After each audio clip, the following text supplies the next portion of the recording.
Capage TV.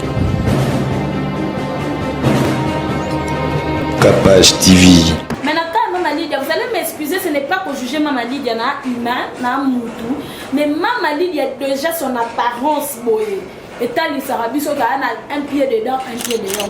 Du côté sentimental, on sait qu'il y a des balles, mais au divorce, on dit, aux huit mobiles, ils m'ont reboyé, n'est pas ça qui entre guillemets, il y a un frère, on a aussi un bablo, on dit, mais on voit caméra, botia.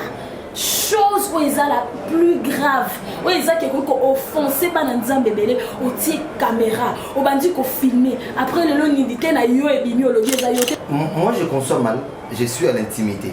Chrétien ou pas chrétien, je suis à l'intimité avec une femme. Et qu'il a été caméra dans la nuit pour filmer en gros, pour n'a pas extase personnelle. Bon, après ça, je réponds. Oui, j'ai suivi l'histoire et je continue de voir en ligne comment ça se déroule. Mais moi, je dis, je crois que tu as parlé des influenceuses et dealeuses. Moi, je dis qu'il faut appeler chaque chose par son nom. Écoute, il faut dire prostituées. Ce sont des prostituées. Merci, ça c'est bon. Ce sont des prostituées qui font leur métier de prostitution, et dans leur métier de prostitution, ça leur demande parfois, vu qu'ils vont rencontrer des gens qui sont peut-être dans le monde occulte, de pouvoir entrer aussi dans un niveau d'occultisme qui leur permet de bien accomplir leur travail de prostituées. Maman dit ce qui est bon, on dit que bilo maman bokilo na ye koloba. Et parce que maman dit que tout le monde est bon. Ce qui est bon la position après divorce, elle a appelé les bimezate. Pour la nini, baza basa na zamba comment l'olène. Bah comment on va le faire soit l'équipe a mis mon na mbaka so na yeba ba ange ba kitana star mais ba bossa nous sanza ba bengela iba on peut pas faire ba aussi ça ba but ya ba chana ba chien ba bota moitié bana moitié mbo moitié niao il va être maudit parmi les choses que Dieu a détruit Sodome et Gomorrhe c'était pour des choses comme ça. Frère Wana à l'époque on va pas que maman li de bano bimana et pour maman li qui marié mais frère on pas qui marié. Non, bah, pas serviteur, na servante de Dieu, bon, non, ça s'en ça y a moi si na ye, nandaku, il y a même mal le type mon bali, beaucoup ça studio, niaou, tout ça mbela, ouais be sprinting, te pour niaou yandaku, et dan niaou, te niaou na ba tie lo ni na kat. Comment fait-il à soit minuté? Tu sais pas, et l'eau ni no ba tie na muto, en plus même sous vani no penda pour fond ma colonna, on boit pour la souka obima, na 50 000 $, 160 000 $, après le temps obima, du bas son bureau, et puis que one famille et mon la té, il y a lobby. Sly with Rose vous offre ses meilleurs produits, des robes de soirée,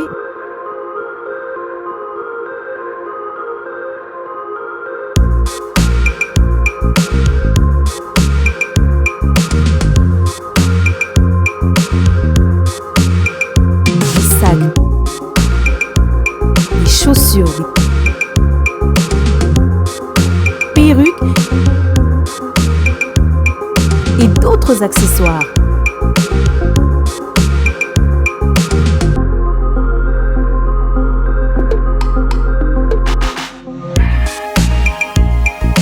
Nous sommes disponibles partout dans le monde, 24 h sur 24 et 7 jours sur 7. Pour plus d'infos, contactez-nous sur +614 70 68 51 65 ou sur nos pages Facebook et Instagram. Sly with Rose.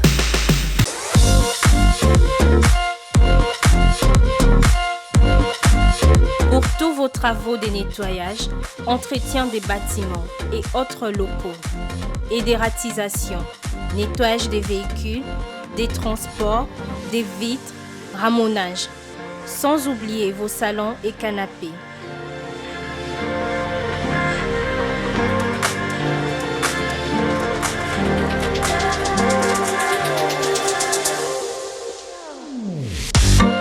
Contactez IM Cleaning au +243 82 21 0026. Nous sommes sur le numéro 12 de l'avenue Kaloumé, quartier Bassoko GB, à la commune de Ngalima.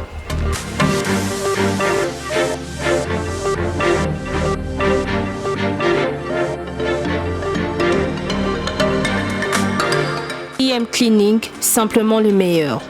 Capage Télévision, merci en tout cas, et merci tous à Jason, tous à la Grâce, tous à la Charlie, tous à la City, tous à la City à Capage. Merci d'avoir nous sur la Dabiso, le buzz sur Internet. Nous on parle de ça, on parle pas de vie privée sur le délit, mais ce qu'il y a déjà na mboka na biso tokoloba po moto pas na problème azwa quand même solution malgré que topesa la solution nyonso te solution ezalaka mpa nzambe mais biso mpe tozala na bato mpona batalkisho na biso topartageaka baidée toyamba mpe côté bahomme de dieu tolingaka mpe toyamba po toyeba makambo ezalaki ndenge nini parce que cahier de charge na biso epi baprogramme na biso ezalaka vraiment na baligne moko ya kitoko po eleze bato na bandako te en tout cas merci et bienvenue na bapaya na ngai bazawa merci Siki, merci Chali, merci Grace, merci Jason.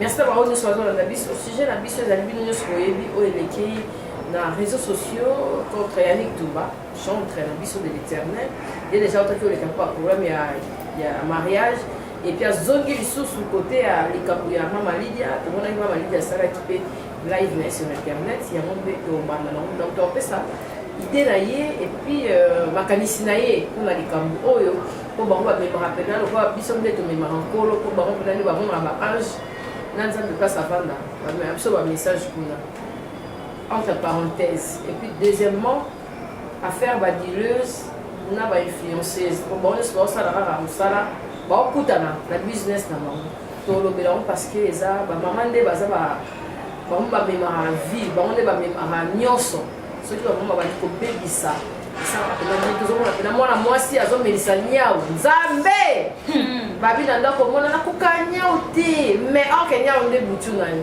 pasha bapasha bakomi bamwa bakomi banyau esa biso vraiment bien te tolobi teke bato nyonso bazalaki affiché po misu mpe ezalaka yango mpe motema mabe mona filme adebuyaka na ye mais bozwi ye ka botie na liste ana po bobona image entre temps bino bolingi bafi akini bali kobala te mais entre temps bino moko bozokende na réputation ya mabe na baréseaux sociaux mpona kaka bacongolaise ezosala vraiment bien fait. On va parler, on va commencer avec qui Grace. Merci beaucoup Kapachulov de m'avoir accordé la parole. Merci beaucoup à l'internet, nous sur la page télévision. Na banana le camarade Lydia. Oyebi Kapachula na vindenge to araboye tant ozo ya liboso. Il y a surtout il y a internet oyo ya makambo nyonso oto yebeli déjà na image moko que tu es servante de l'Éternel. Tu dois porter cette croix jusqu'à la fin. Pourquoi? Parce que tu as déjà donné ta vie à Jésus. La Bible nous dit que si tu es né de nouveau, tu es devenu une nouvelle créature. Les choses anciennes sont passées, toutes choses sont devenues nouvelles. Maintenant, quand Maman Lydia, vous allez m'excuser, ce n'est pas pour juger Maman Lydia, humain, moutou, mais Maman Lydia a déjà son apparence boyée. Et tal, il sera bis un pied dedans, un pied dehors. Maman Lydia a jugé au thème, on le balcamo constant au sala. Maman Lydia a être trop extravagante. Marie Lisa Moukou a ta beauté. Maman Lydia a le baliboso à caméra, déjà n'a pas fière, n'a pas folé, déjà ma salle in Nzambe. N'engeni ba au sale la au courte. Alors, na minute ou non, oyebi ke au sale la Nzambe. Aussi na Saint-Esprit sur même ba sentiment na bino. Du côté sentimental, on sait que na dibala mais au divorce, on dimi aux huit au bali moro boye ndenge bazaki entre guillemets na frère wana ba osala ba blog na. On dimi bozwa caméra botia. Chose où ils ont la plus grave, où ils ont quelque chose offensé par Nzambe belé, au tir caméra, au bandit qu'on filmer. Après le long nidité na yo et bimi au lobby zayote. Puis tu te permets aussi de passer à la télé pour te défendre. En tout cas moi na place où on a penza na condamné Maman Lydia té, mais na za vraiment na moi ba regret sur ça. Côté où on a vraiment Maman Lydia doit revenir en Christ et se repentir, demander pardon. La kanisaka. Donc balenga na ba micro ba yemba ba sala rabongo que sera sumuki nde ngo ba kani maman ko a effacé les sous parce que Maman Lydia parce que aux personnes publiques et puis aux servantes de l'Éternel, tu dois marcher selon les normes de la Bible, tu dois marcher selon le 10 commandements. On nous a malingité comme ça, mais on va comme aux autres salons on lingo la qui s'est mis que ngande na Maman Lydia côté on a vraiment ngana na ba regret par rapport à Maman Lydia. Il faut bongisa asongela nzambe asenga bolimbisi. Donc c'est qui ça? Bon, salutations à tout le monde, de partout où vous nous suivez. Je vais être plus bref et vite. Déjà, on a réservé un peu de contenu, il y a bien dit. Mais c'est moi, je vais parler d'une manière intellectuelle. C'est que Maman Lydia, elle est chrétienne. D'accord? Et oui, on peut te dire pour ça, tout le monde s'en rend non, Dieu pardonne, Dieu relève, Dieu fait ça. Non, après tout, Dieu n'est pas notre commun. On ne doit pas prendre Dieu pour notre ami. Dieu n'est pas notre ami. Et moi, je conçois mal je suis à l'intimité, chrétien ou pas chrétien, je suis à l'intimité avec une femme et qu'il a été caméra dans la nuit pour filmer en gros pour une extase personnelle. Bon, après ça, je réponds. Je crois que déjà sur ce point, ça m'a raconté. Et puis, maman Lydia, sincèrement, véritablement, il y a vraiment dans les autres. Ça, c'est vraiment la vérité. C'est-à-dire, soit tu as maman Lydia, donc c'est bon. Donc c'est bon. Donc c'est bon, carré dans le kilo. Et c'est pas bien. Déjà, quand on a apparence, on a l'impression. Or, quand on est en Christ, on est brisé. Quand on est en Christ, Dieu nous brise. Dieu brise quelqu'un. On peut briser la façon, même apparence, nous, et qui vous a offensé sous mon côté. Même langage, nous, qui vous a sous. Langage, vous a qui nous a vendu. Parce que tout à l'heure, Grâce l'a dit, quand on est une nouvelle créature, des choses dans cette sont passées, ça dit même parole, la mission, François va agir. Là, on va caler des câbles. Et je ne sais pas pourquoi il doit se justifier sur Internet. Ah, c'est la live. Ah, c'est bizarre que non, voilà, ils ont gâté. Qu'est-ce qu'il faut qu'ils aillent au pour autre monde, yo. Sur yo, c'est la vidéo. C'est lui qui se sent piqué, on dit qu'on est la fête. C'est comme ça qu'on dit. C'est-à-dire que tant que l'équipe a sur la live, moi, c'est que yé. Yé, pour ma colonie, on a yé. Eloni, yé. Attends, fruit, yé, bi. Ça n'a pas de manette à nyobi. Tout le monde a yé. Oh oui, yeah. Mais c'est moi je n'appuie pas que ça va tomber toujours. Vraiment. Dieu certes se relève, mais il est aisé qu'un enfant de Dieu dans la prière dans quoi serpent. Oui. C'est-à-dire que ma maman a l'amour conscience, si à mon ami, il faut savoir que ça je ne peux pas faire. Ici je ne peux pas aller. L'apôtre Paul dit tout m'est permis, mais tout ne m'est pas ici. C'est-à-dire que je suis permis de faire tout, mais tout ne m'est pas ici. C'est ça mon permis mais est-ce que c'est important pour moi ça me ça? Or, mon toit chrétien, c'est même à mon état normal, comme l'état ivresse, tristesse Saint-Esprit. D'accord? C'est-à-dire que ce n'est pas permis pour moi de le faire. Ce n'était pas aussi permis, normalement, de faire ça. Il y a le frère Yannick, il y a la sœur Lydia, et les autres qui font parce que, on pensait, il y a une monsieur Zate, Tika, le monsieur Zate, Bélé, ma casse, c'est bon, on doit y aller, et au Bimalango. Mais Tika, ça c'est pas bien. Moi, je crois que je vais me limiter là, mais Bazou Nzamba s'est répandu. Aussi, Nzamba a sa super grâce sur mon corps. Des gens qui se répandent à Berlin d'abord parce qu'ils sont français, peuple de Dieu. À chaque fois qu'ils font ça, il y a des gens qui c'est-à-dire à se dérailler à l'angle. Parce que pour lui, il dit que les gens qui nous servaient d'exemple, c'est me conduit et alors nous, et pour des gens comme ça, Dieu doit châtier. Merci Jason. Mondele. Merci déjà de me donner la parole, content d'être ici à nouveau. Oui.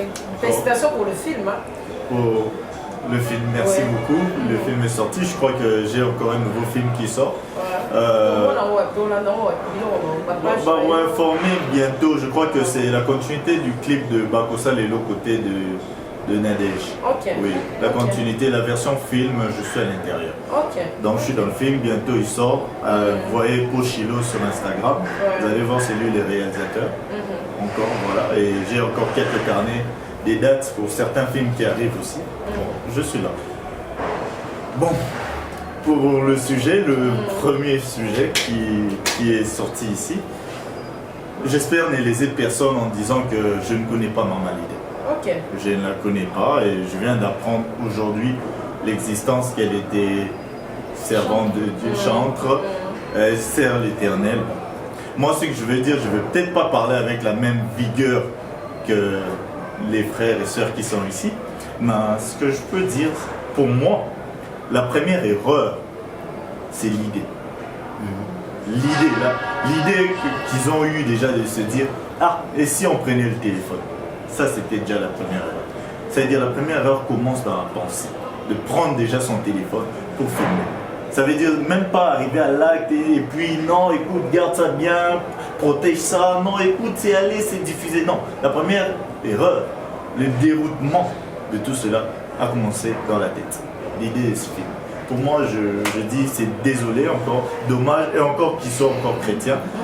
Ils sont influenceurs, voilà, en quelque sorte. Ils sont des influenceurs, et des influenceurs qui maintenant influencent vers le mal. Vu que chez les chrétiens, c'est mal vu. Merci Jason. Charlie.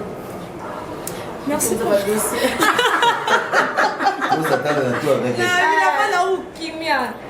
Bon, merci d'avoir pris la parole, Cynthia.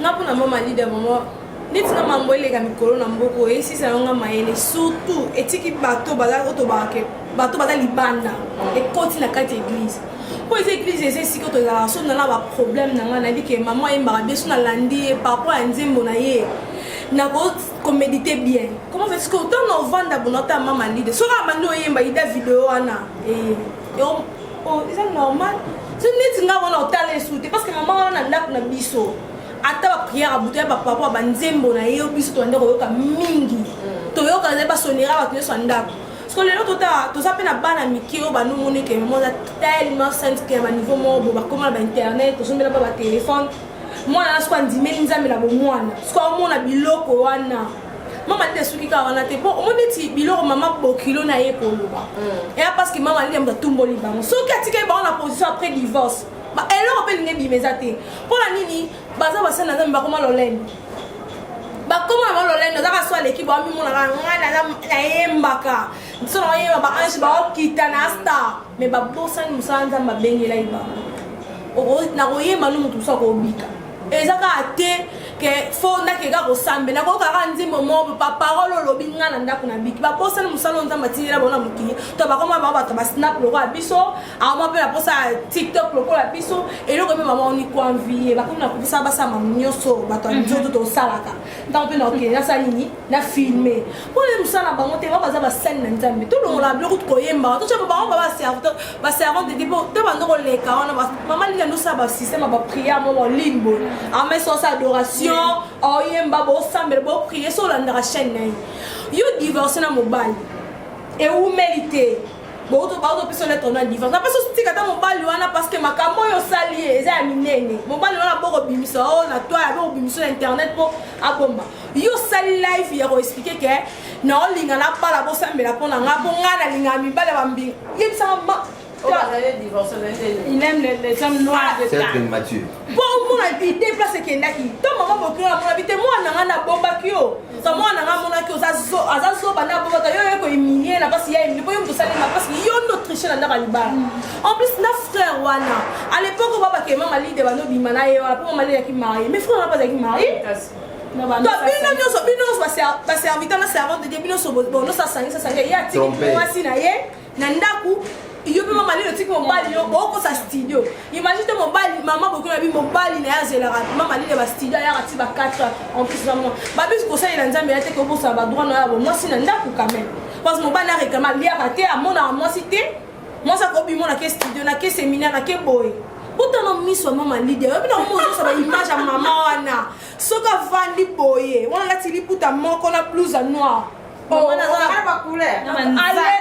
ce que c'est manzaka maman wana na mona na bonzoto biso ne tondo ko oyeba te na moni ce que na zui de na live asali le moi muta pese conseil et puis les hommes bien le toi ba ba conseiller bien base si tu moni to ça so ça ni kama bimia be ne to zala no boto loba no mais ça lo ko ke na forme wana te po ndeko memelango ekokwesa biso bato batindaki lo baza na téléphone asala en direct wana ba proma mitu ba est-ce que tu n'as fait non ba tu sais mutu yo ça la bonne eza qui orgueil en plus bien ça la bonne tia batu ke mam bozo loba wana ezanga ite esanga lota comme pour loba pe bon je sais pas ce qui un jour peut en parler na bien nzamba on bosambela nzamba mama mutu lembi mutune lembi bat ba moneka bon divorce ebele so mutu ko mita alembi si mutune ya mobali ne silence mobali ne frapper oya no c'est la mobali ne ba ça va discussion interne ko mobali te mama bokilo nda est-ce qu'on a place à moi na ye ayo défendre moi mais ba ko mobali wana oui ala fait donc oui frère Mike a tellement mokolo si Mike a tellement mokolo mokolo oui sous avec yo vous avez la maîtrise yo vous avez maturité très aguerrie et ça que ça sur le premier mobali oh mabilo ni gati mala sikote ça sifiro ça te met pas bazarada bibali soki mobali serika kanga ki ye wana on est ko tricher yo no c'est pas divorce na c'est kala oui il est mais à qui pas été basala na ba pas vendre pas continuer vina puis c'est la mobala ba obotola mutu mobali poya lo sundola e mais basala nangina bisa basali na nzambe nyonso nangina bakisa na basali na nzambe nyonso toyebaka ngo ba YouTube oyo Facebook, Twitter, partout au Lega. Ce sont des bibliothèques à vie. Et puis, il y a un qui c'est le remords pour la base. Tout est baraque, mais loko tout ça dans internet banidité na biso wana eza malédiction to tiki la rabana na biso to mona Noé mona na mona ki nidité na Noé za ki mutamilangwa mona ka ko mona moni azaki modi mama lidio za mosani na nzambe yebaka keza bibliothèque à vie bana na yo to ko bota kasi bato ba nièce ba neveu au maudire ba tu as intérêt à te répondre. Merci tout ça deuxième branche à émission la biso et affaire et bimeli bombo et babi moi melo meli moi mais et bon pour ça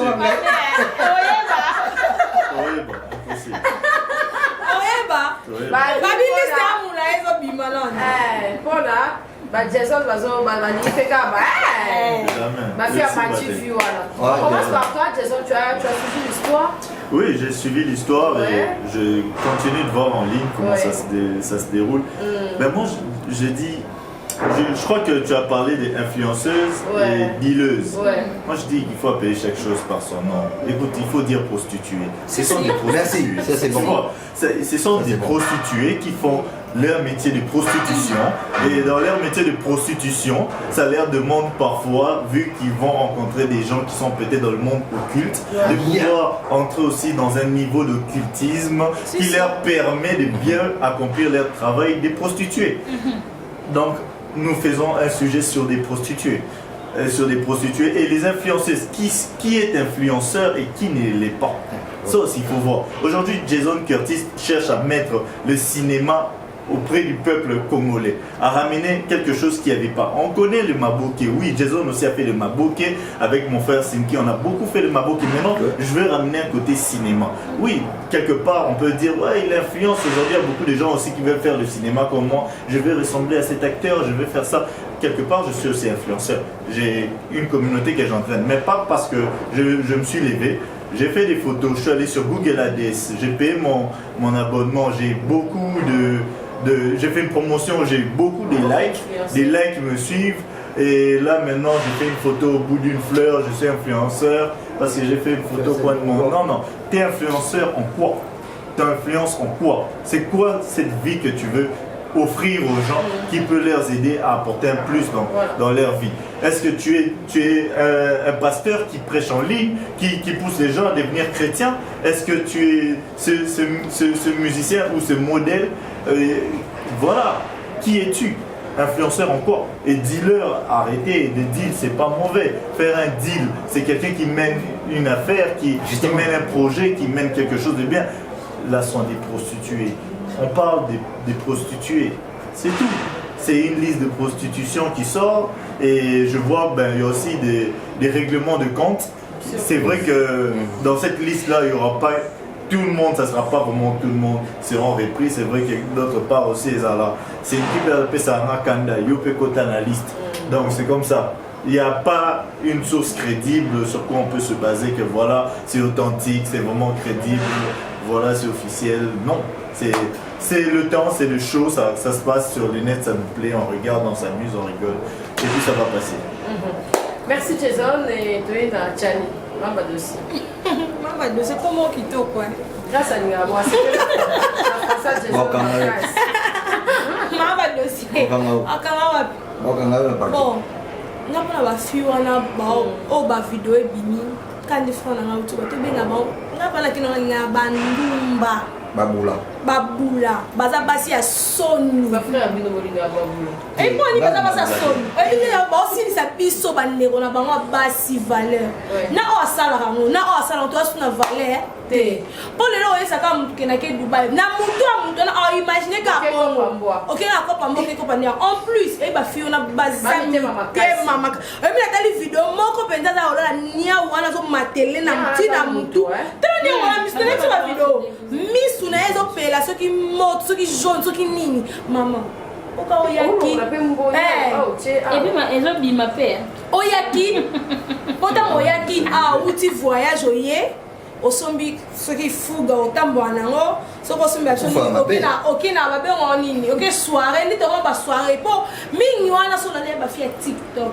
o bafi bayeli buzo bana tiktok eza bango oui ntango akota soki 5 champagne mama champagne elekaka misenga mokili eleka vi ya lobi oza na avenir te oprépare oza na bana okobota te oza na baparent nga soki na mitinaka oza na famille te mpo na minute oneza ata tozalaki na baproblème mpo omonaki bato wana batrahir bino mpo ta bokenda boyeba teke bafilma nzoka bao bafilmaka bino bafilma bino bateki baimage na bino en plus oyebi kala si je me trompe la ba 2014 abima le piste du Congo bimaka bona Facebook ano publier bakombo ya bakombo mosu ezongi deux fois kala mingi te uta kobima mpona niyaka bameme bafi wana yango siko mpona bino bomitya nini ke biso foto ke mama niau tosambelaka oyebi esprit nini te mpo niau ya ndako eza niau wana te niau wana batie eloko nini na kati comment fait-il ye aoswa minu te maobela tu sais pas eloko nini batie na moto en plus mpe mosusu ovandi no mpenza bofungoli makolo na ombwa mpona suka obima na 50 000 $, 160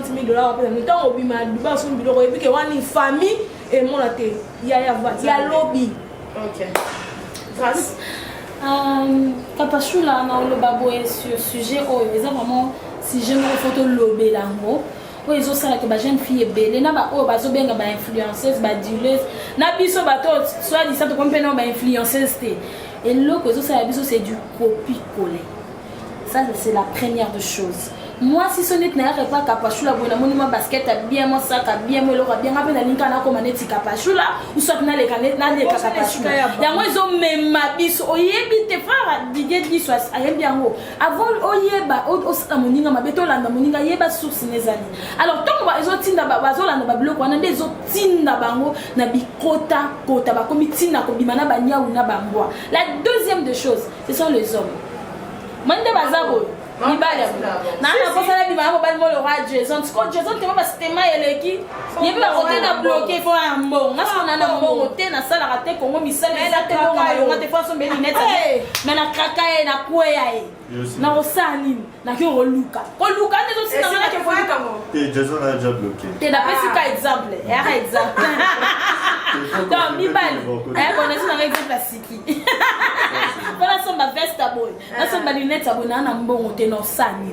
na monika mo tiyo mo ba bisinga deal mo kweza na landi deal ngo na ke bona ke ko bima na kata deal mo funa bima na mbwa desi na komi na shoti na bi celui qui risque rien na rien na bima wana mais mes sœurs na zo bisabino balobi c'est la bénédiction de l'Éternel qui enrichit car il en fait suivre de ton chagrin. Toi qui me suis obimi na mbwa obimi na niaou descendance no rozara ba mbwa na ba niaou ni bele ba no ba mele pa mbwa pa niaou lobi yango so ba cancer makambo bele. Pourquoi? Parce que tu as donné ton corps au diable. Toutes choses que nous voyons, ce sont des choses éphémères. Ça passera. Mais l'Éternel Dieu ne passera jamais. Il parle au me relekate. Boti kabilo rowana yaya. Tiens maye le nonge. Avant que kobima so kobima na nyonga benga ba fiona. E ba fio ba travailler à mutu na bangote. So lebe lo ro sala na mokili. Yaya obima na ngwase. So bi koteka obima na nyaute. Si réellement vous avez influenceuse, si réellement vous avez duleuse, na ba dule na bino ne beba. En tout cas yaya botika po elo wana e même mambo ma bemini na. Je dis. Bon, je vais être dur avec beaucoup de gens et puis je ne vais pas m'excuser. Écoutez. Ça les métiers.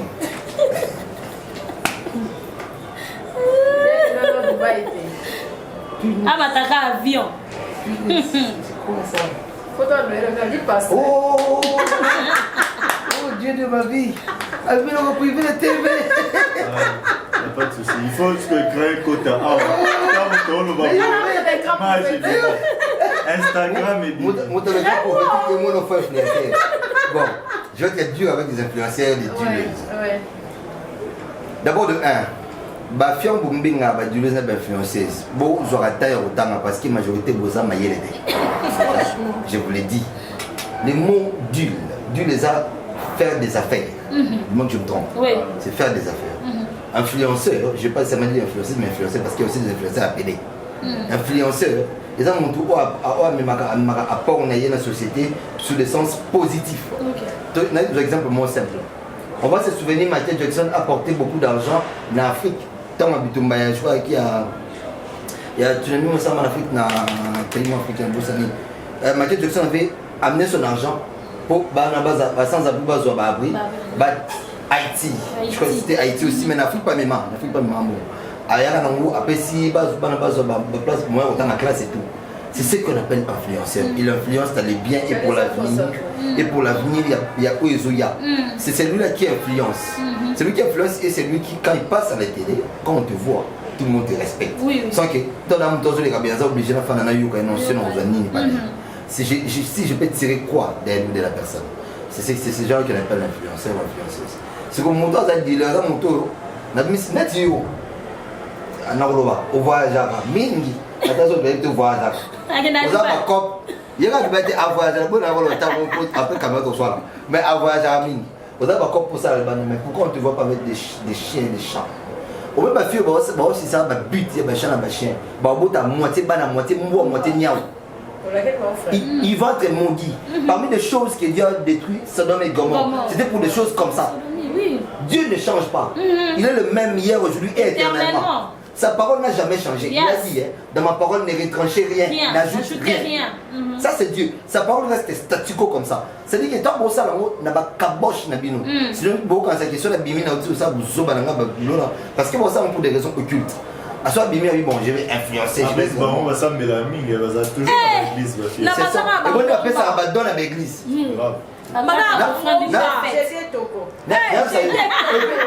Chose bizarre, la Bible a dit nous dois en secret. Ferme ta chambre que personne n'entend. Tu fais ça en secret. Je ne sais pas comment c'est ça. Non, ne vous trompez pas. Quand on est dans l'église, nous sommes dans l'église. Nous sommes dans l'église. Mais quand tu pries dans ta maison, ferme ta chambre et prie. Il a dit, il amène des prières, même par des soupirs. Même à non, l'obité. Il connaît tout. Nous devons sonner rien à cœur. C'est-à-dire que Batouana va influencer qui sont maudits. Moi, je dis ceci. Les influenceurs, vous qui influencez les vies des enfants, de nos sœurs et frères dans le mal, que le Seigneur, vraiment le Dieu d'Israël, vous maudit. Non seulement vous, mais même vos générations futures. Parce que ce que vous faites, vous ne vous rendez pas compte. C'est ça. J'ai un enfant, si jamais j'avais un enfant qui a 6, 7, 8 ans, voire 10 ans, à ce téléphone, il y a une dame qui a l'âge de sa mère, qui fait la petite, un chat, ou bien un chien. Carrément mon enfant a tout au salon. Tu vois, carrément mon enfant est maudit. Psychologiquement, baby, spirituellement, le côté de la moto. C'est-à-dire que vous n'apportez rien dans la vie de tout à chacun, mais vous vous appelez influenceur. Vous apportez, vous n'investissez jamais, vous vous appelez des dealers et des dealeuses. Vous dealez sur quoi? Sur vos vagins, ou ils n'ont fait ça n'importe qui. C'est ça votre deal. Beaucoup de sida, beaucoup de koufa, beaucoup de bella, boma, l'homme aussi, vous serez très maudit. Vous êtes vraiment des sorciers. Moi, je ne vous aime pas. Je m'en fous. Comment se peut-il y a un surtout YouTube, mais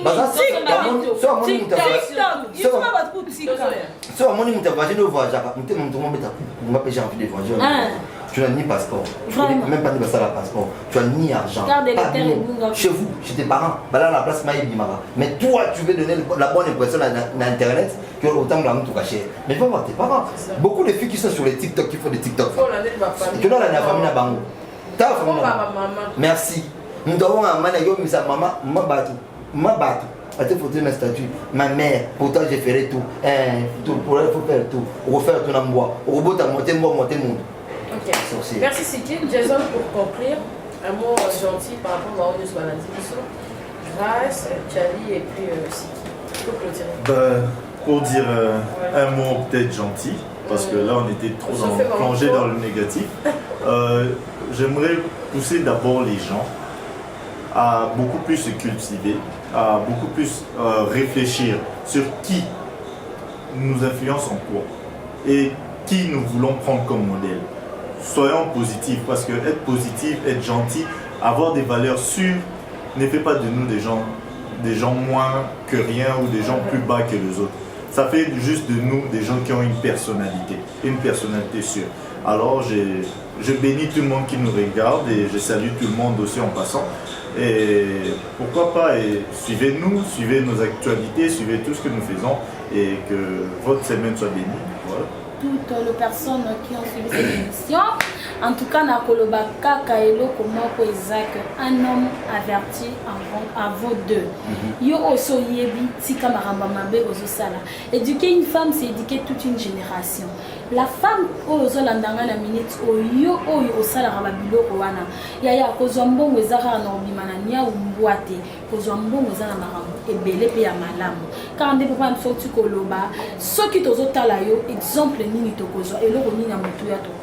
Alors je salue depuis les États-Unis comme ça Sarah Bilaka depuis Columbus, Ornella Moussassa de Moussassa Sassa Bango, couple Moixon, maman Cathy, chef-taine Cathy Kapesa, sans oublier mon genre. Mimi Ngimbi, la parisienne depuis Paris, ya Mimi Ngimbi. Trop de love pour toi, je t'aime énormément. Oui, mais là, et puis c'est tout. Bon, on a un lion dans le bas pour la batte, on y a aussi balandi biso pour la vélo, to éviter qu'à couler na bafille au monde. Banzeles est belé en soi. So sambeli na o, ni on so monde na ba sala et ya on a facilité parce que quand on pose na ngolu no mo étoile no bien. Mon landi mutu tant encore que ne ba zu étoile na yo zoni na libabe. Ba ko pesa $50,000 mais ba tikela o ayo, o vi na mo metikale, o tikale lo mabo pamba. Bon via bango te yo sambela no ga nzambe ngonga no so ebeti ya atala nzela mususu atala nzela ni e ya kaka. Dans le livre des années 60, Dieu dit, il a promis beaucoup de choses à la jamais de la fin. C'est dans les années 60, 22. Il a dit, moi l'Éternel votre Dieu, j'ai adhéré toutes ces choses à son temps. Toute personne, le tout dans qui tombe dans ma tête, à ça mon tout pour un but précis, à une pour et puis terme déterminé par Dieu lui-même. Trop souvent, quand tu as battu un monsieur par rapport à un péché. Il y a des gens au hasard la promesse, ma coup une promesse parce que c'est une très bonne conduite. Promesse en a et coup et puis ça a été. Pour des gens que j'ai attaqués ici, je ne vais jamais m'excuser. Jamais, je dis mais jamais. Bino qui influençait les gens dans les mal. Je répète que vous êtes maudits. Si vous ne vous répandez pas, si vous ne revenez pas sur le pied de Dieu, vous serez maudits, vous et tous vos 5 générations après vous. Vous êtes maudits. Ça, je vous le dis. Et vous, les chrétiens, à tout moment, comme on dit ça, image en Zambie, il y a une chose, on ne se moque pas de Dieu. On ne blague pas de Dieu. Dieu n'est pas notre ami. Preuve année, personne n'a jamais vu Dieu. Tout le monde a dit ça n'est pas personne ne peut le voir. Car la Bible est claire, personne ne peut voir Dieu et vivre encore. Si tu vois Dieu, tu meurs. Ce que nous avons ça en Zambie, on sait que bonjour, normal. Dieu va frapper. Vous serez frappés. Chrétien, vous serez frappés.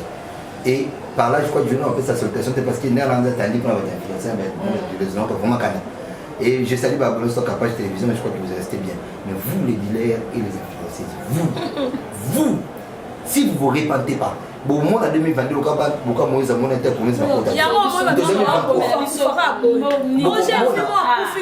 Merci, exactement, pour clôturer.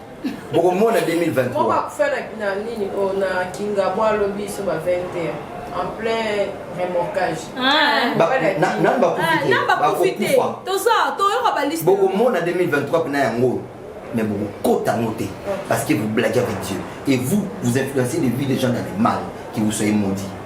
Merci Siki, merci Grace, merci Charlie, merci Jason, merci à tous nos abonnés, merci à tous ceux qui t'ont fait. Oh, la félicitations. 100 000 abonnés. En tout cas, congratulations. Quand on va dire, arroser champagne, mais vraiment. Champagne à Milan. Mais on met la maïka. Merci Grace, merci à la Libiso, vos abonnés, vos commentaires, vos aimer l'émission, et ça la mission vraiment bien. Merci.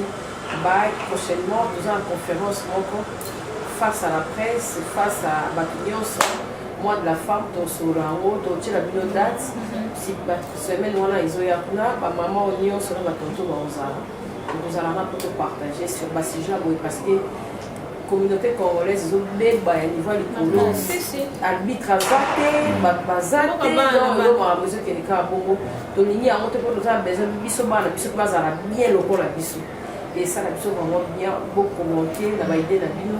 Merci, bye, à la prochaine, au revoir. Bye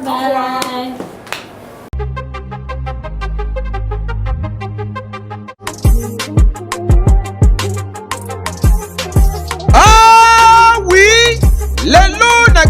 Kinshasa ezali possible pe facile ya kozwa bourse d'études mpona kokende kotanga ya ofele partout oyo olingi na monde grâce ya bandeko ya agence de voyage Eric Travel numéro 1 na masolo ya voyage awa na RDC bakosa yo te moko te na terrain oyo ezali kokumbama epai ya ADG Eric Mwamba Nzambe pe numéro 1 na masolo ya prise en charge awa na RDC papa mama ndeko ya Kinshasa pe ya Brazzaville tala ozali na mwana oyo azali diplômé pe olingi akende kotanga na mikili ya poto opportunité yango oyo epesameli bino agence de voyage Eric Travel ememeli bino ba bourse d'études ebele mpona kokende kotanga lokola na mboka ya Chypre oyo ezali pays d'Europe na $1900 ya pamba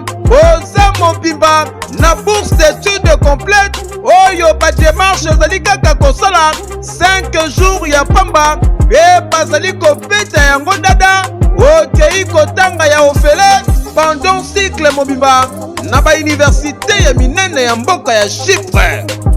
Bana Kinshasa bana Brazzaville tofongoli masolo ya ba bourse d'études donc eza possible lelo ozwa bourse ya Chypre oyo eza na $1900 tosaleli ba dépense nyonso ba démarche nyonso tosaleli du début jusqu'à la fin ozwi visa avec la possibilité ya kodefa billet en crédit famille d'accueil déjà tobanda yango kala tokoti sikoyo na Chypre donc famille d'accueil eza mobimba toyambi yo à partir aéroport tologe yo makambo nyonso bino ba étudiant bino ba nyonso bosilisi bozwi diplôme d'état année oyo et à ne pas oublier bino bato boza la difficulté à passeport tolobaki yango déjà depuis 2019 donc eza possible na bagence Eric Travel nyonso na basiber café Eric ozwa passeport ya nyongo ofuti $50 tosaleli yo passeport oetikali ozopesa yango maleme surtout bino mpe bato boreva kobeta deve loterie donc boya déjà kodefa passeport po boprofite na baoffre oyo donc toza wana mpona koservir bino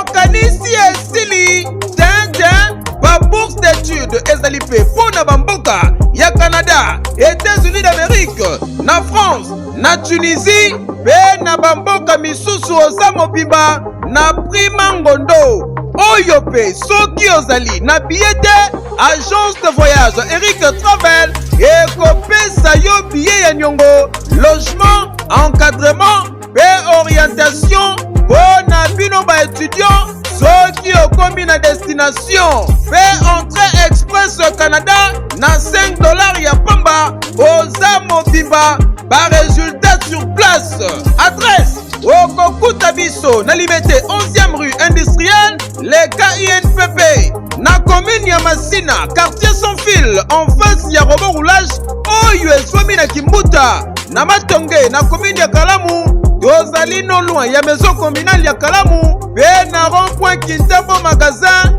okokuta biso entre Facebook na WhatsApp oza mobimba na agence de voyage Eric Travel voyager na facilité polobi na yo eleka lelo poete.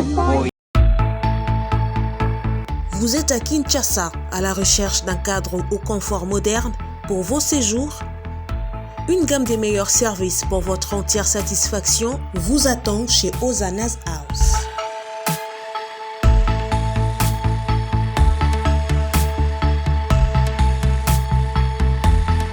Son salon VIP vous offre un espace de travail, de détente et de restauration relaxant, climatisé,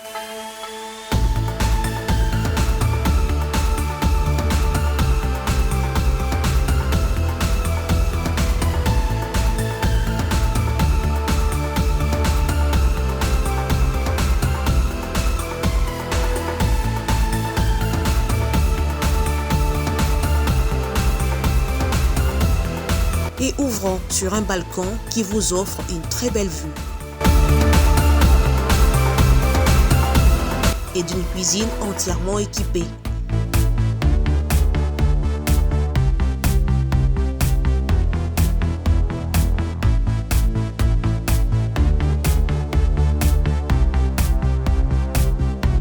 Sublimez votre séjour chez Ozanas House. Avec nos chambres confortables, lumineuses, élégantes, donnant accès à une salle de bain bien équipée, contactez-nous au +243 99 24 46 090 +243 82 25 27 31 ou encore au +61 420 513 456. Situé à Kinshasa au numéro 5 bar A du quartier Malandi 1 dans la commune de Matete, référence à Revodacom, un accueil exceptionnel chez Ozanas House. Vous rêvez d'un teint uniforme et éclatant?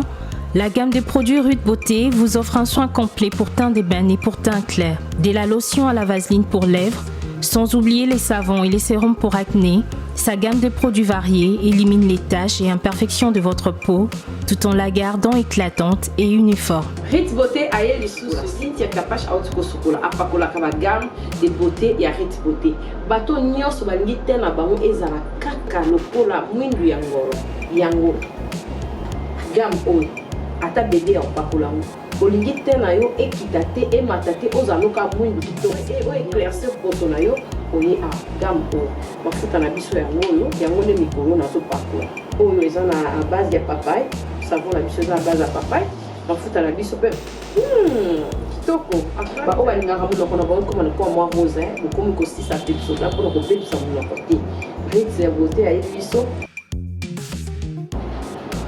oyo acné sérum oyo eza mpona bato bazala mo elongi ekota babuto ezosakano makasi ozala na poto ozala na afrique buto elingi oyo elongi mafuta oyo solution Ritz Beauté atie biso yango so omonaki batashe moko esali ngai ya mwindu Ritz atindeli ngai mai oyo ezali vraiment naturel ekobebisa yo te ekosala yo allergique te donc nyonso eza naturel omoni savon Ritz Beauté aosala mpenza baproduit ya kitoko oyo batiango na kati ya mafuta sozo pakola mafuta oyo ozwi serum nango otie na kati eza na inconvénience moko te oyo ata bébé aopakola ngo nazo recommander bino ba gamme ya Ritz Beauté bozala vraiment déçu te au voyager te place à moi te place à Malili en tout cas ba gamme ya Ritz Beauté et etika okaka date donc conseiller bino bozala kaka toujours fidèle na Ritz ndetinga bomo na poso na mebe barate bosepela na poso na mikolo na tingani ka na Ritz Beauté. Ritz Beauté umela.